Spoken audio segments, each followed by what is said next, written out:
지난 7월 총격을 받고 숨진 아베 전 총리의 국장이 오늘 오후 일본 무도관에서 열렸습니다. 같은 시각 이번 국장에 반대하는 성난 민심이 일본 곳곳에서 드러났는데요. 일본 연결해 자세히 알아보겠습니다. 이경아 특파원. 네, 도쿄입니다.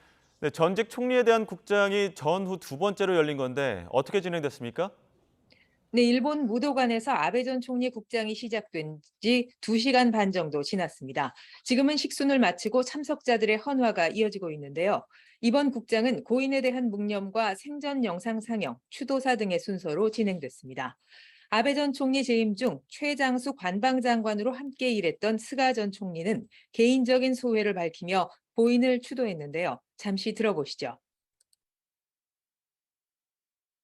天はなぜよりにもよってこのような悲劇を現実にし、命を失ってはならない人から生命を召し上げてしまったのか、悔しくてなりません。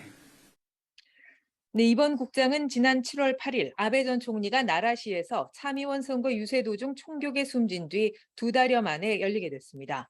국장을 앞두고 무도관 앞에는 일반 시민들을 위한 헌화대도 마련됐습니다.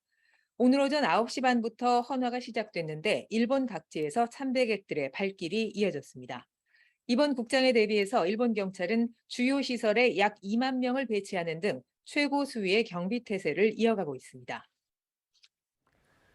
네, 국장에 반대하는 집회가 도쿄 도심 곳곳에서 이어졌는데 충돌은 없었습니까? 네, 국장이 열리는 일본 무도관 근처까지 시위대가 찾아와서 격렬히 국장 반대 구호를 외치는 모습도 볼 수 있었습니다. 현장에 배치된 경찰과 한때 몸싸움도 벌어졌는데요. 국장 시각에 맞춰 일본 국회 앞에서도 대규모 반대 집회가 열렸습니다. 주최 측은 법적 근거가 없는 국장을 강행하는 것은 헌법 위반이며 아베 정치를 찬양하기 위한 것이라고 정부를 비난했습니다. 현장에 참석한 시민들의 목소리 들어보시죠. もう国民のね、60%以上が反対をしているのに、民意も聞かず、国会も開かず、これを許してしまったら、もうどんどんどんどんね、恐ろしい国になってしまうんじゃないかと思う。やっぱ反対する声を出さないと、やっぱり世の中が変わらないというのはひしひしと感じるので、これを機に変わってほしいなというふうに思いました。 네, 추도 분위기가 반대 여론으로 돌아선 것은 옛 통일교 문제가 결정적이었습니다.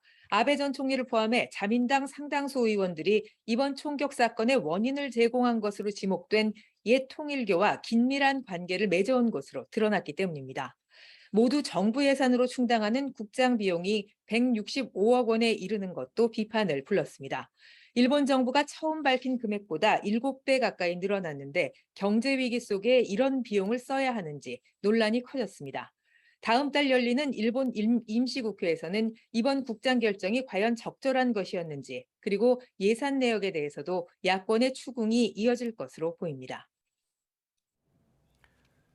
네, 국장에 참석한 한덕수 총리, 내일 오전에 기시다 총리를 만날 예정이죠. 네, 그렇습니다. 이번 국장을 위해 각국 조문사절 약 700명이 일본을 방문했습니다. 한국 정부 조문단 자격으로 한덕수 총리와 정진석 국회 부의장, 윤덕민 주일 한국대사, 그리고 유흥수 한일 친선협회 중앙회장 등이 국장에 참석했는데요. 한 총리는 내일 오전 아카사카 영빈관에서 기시다 총리와 면담을 가질 예정입니다. 앞서 일본을 찾은 해리스 미국 부통령과 인도 모디 총리, 알바니스 호주 총리 등도 기시다 총리를 따로 만났습니다. 다만 G7을 포함해서 각국 정상의 참석은 많지 않아서 이른바 국장 외교 측면에서는 일본 정부의 기대에 미치지 못했습니다.